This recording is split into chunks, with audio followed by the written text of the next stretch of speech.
नमस्कार। कहानी कमल में आपका स्वागत है। आइए आज सुनते हैं उषा कुशवाहा की लिखी कहानी। शुरू करने से पहले एक छोटी सी रिक्वेस्ट है।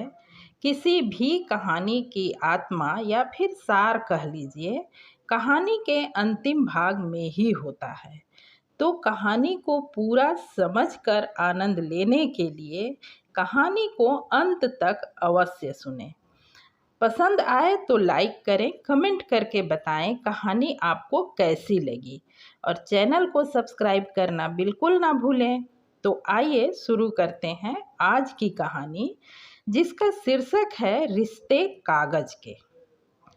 शाम को पति दिनेश जी ऑफिस से लौटे तो चेहरा कुछ उतरा हुआ सा था।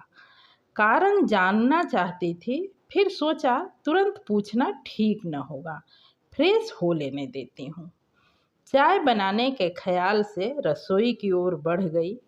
अभी गैस पर चाय का पानी रखा ही था कि दिनेश जी स्वयं ही रसोई की ओर आते हुए बोले, जानती हो राजेश जी के पिताजी नहीं रहे। क्या? कब? आज ही दिन में फोन आया। राजेश तब ऑफिस में ही था। दिनेश जी ने गहरी सांस लेते हुए कहा, उफ, ये होना तो था ही, पर इतनी जल्दी हो जाएगा ये न सोचा था।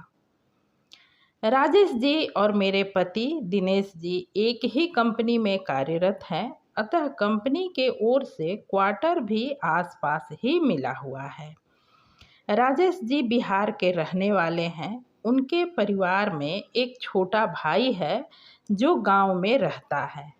माँ की मृत्यु हो चुकी है। पिताजी छोटे बेटे के साथ गांव में ही रहते हैं। भाई को तो हमने कभी देखा नहीं। पिता वर्ष में एक दो बार बड़े बेटे से मिलने अवश्य आते हैं।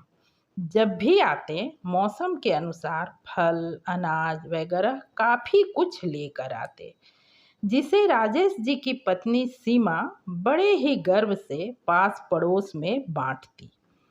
पिता का अपने बेटे बहू के प्रति यह वात्सल्य देख बड़ा अच्छा लगता। वे जब भी आते 2-4 दिन से अधिक कभी न ठहरते। पूछने पर कहते, छोटा वहाँ गांव में अकेला है ना, खेती के 100 काम होते हैं, अकेला भला क्या क्या संभालेगा। पिता का विशाल हृदय, सभी की चिंता। फोन आने के दूसरे दिन राजेश जी सपरिवार अपने गांव के लिए निकल गए। उन्हें स्टेशन तक छोड़कर आने के बाद दिनेश जी ने अफसोस भरे लहजे में कहा, ऐसे स्नेहिल पिता को यूं खो देने का एहसास राजेश को अब होगा। 15-20 दिनों बाद जब राजेश जी अपने गांव से लौटे, हम उनसे मिलने उनके घर गए। हमें देख दोनों बेहद प्रसन्न हुए। कुछ देर बस यूं ही इधर उधर की बातें होती रही। फिर सीमा जी अंदर चाय बनाने चली गई। तभी मेरी नज़र सामने की दीवार पर लगी राजेश जी के पिता की एक बड़ी सी तस्वीर पर पड़ी, जो काफ़ी सुंदर और मजबूत फ्रेम में जड़ी हुई थी, जिस पर कागज के फूलों की एक सुंदर माला भी सुशोभित थी। आज से पहले इस तस्वीर को मैंने यहाँ कभी नहीं देखा। मुझे अचानक आज से 4-5 महीने पहले की उस घटना की याद हो आई। राजेश जी के पिता बीमार थे, इलाज के लिए बेटे के पास आए हुए थे। उन्हें अस्पताल में भर्ती कराया गया था। वे लगभग 1 सप्ताह तक अस्पताल में रहे, पर बच्चों के एग्ज़ाम चल रहे थे, सो हम उनसे मिलने हॉस्पिटल नहीं जा सके। जब वो घर आए तो हम उनकी हाल समाचार जानने राजेश जी के घर गए। हॉल में ही दीवान पर उनके पिता लेटे हुए थे, जो काफ़ी कमज़ोर दिख रहे थे। राजेश जी की 8 वर्षीय बिटिया पास ही सोफे पर बैठी टीवी पर किसी कार्टून शो का आनंद ले रही थी। उसने हमें देखते ही प्रणाम किया और टीवी देखने में मग्न हो गई। मैंने आशीर्वाद सहित उसके सिर को सहलाते हुए उसके मम्मी पापा के बारे में पूछा। जी आंटी, अभी बुलाती हूँ। पर प्रोग्राम शायद बच्ची का पसंदीदा था, सो छोड़कर उठने में उसे थोड़ा वक्त लगा। तभी अंदर से सीमा जी की मध्यम स्वर में बोलने की आवाज़ आई, सुनिए जी, सिर्फ दवा मुफ्त है और कुछ नहीं। फिर कोई 2-4 दिन में पापा जी ठीक होने वाले भी नहीं। आप तो इन्हें दवा वगैरह दिलवा कर गाँव ही भेज दीजिए। देखता हूँ, राजेश जी का स्वर था। देखना वेखना क्या है, यूं भी 2 कमरों का क्वार्टर है हमारा। सीमा जी की आवाज़ तल्ख हो गई थी। हमने घबराकर उनके पिताजी की ओर देखा। वे बेचैनी से करवट बदल रहे थे। उनके चेहरे पर उभर आई दर्द की लकीरें गवाह थी कि बात उनके कानों तक भी पहुंच रही है। इस तरह किसी की घरेलू बातें सुनना हमें उचित नहीं लगा। इस बार हमने जरा ऊंची आवाज़ में राजेश जी की बिटिया को उन्हें बुला लाने को कहा। आवाज़ शायद अंदर तक पहुंची थी। बुलाने के पहले ही पति पत्नी दोनों कमरे में दाखिल हुए। हमें देखकर राजेश जी ने कुछ झेंपते हुए सवाल किया, अरे यार, तू कब आया? जवाब सुनने से पहले ही सीमा जी ने आशंकित स्वर में पूछा, आप लोगों को आए देर हुआ क्या?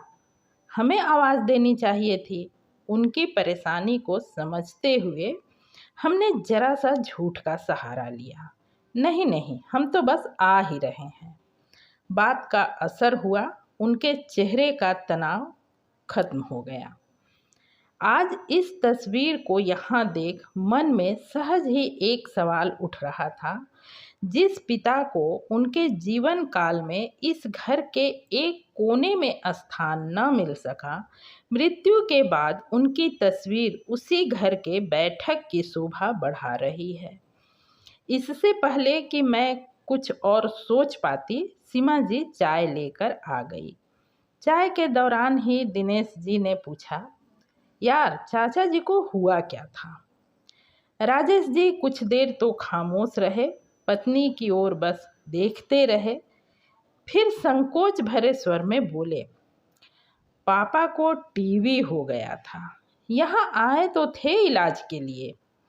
इसके आगे कोई शब्द उन्हें सूझ नहीं रहा था शायद, क्योंकि सभी जानते हैं आज के समय में टीबी कोई जानलेवा बीमारी नहीं रह गया है। बस सही दवा, उत्तम खुराक और उचित देखभाल से यह पूरी तरह ठीक हो सकता है। तभी उनकी पत्नी ने बातों के सूत्र को थामते हुए आगे कहा, हमने तो कितना कहा था पिताजी से, यहीं रहकर इलाज करवाइए, गांव में ठीक से इलाज नहीं हो पाएगा। पर वे माने ही कहाँ।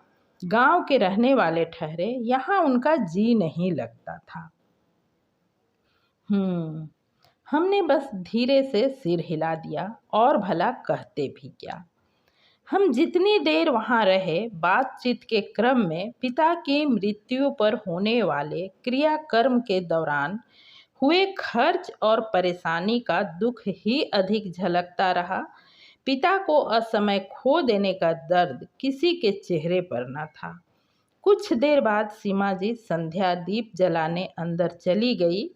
अंदर से उनकी आरती गाने की आवाज़ आती रही। फिर वे सिर पर पल्लू डाले, हाथ में दीप अगरबत्ती लिए बैठक में आई और अपने ससुर के तस्वीर को दीप अगरबत्ती दिखाने लगी।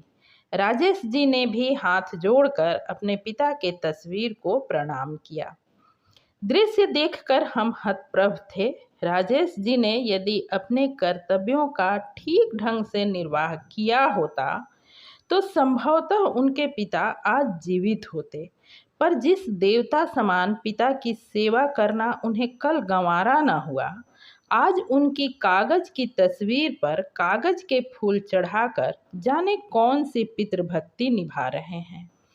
क्या इंसान का हृदय भी भावनाओं संवेदनाओं से रहित कागज का फूल होता जा रहा है?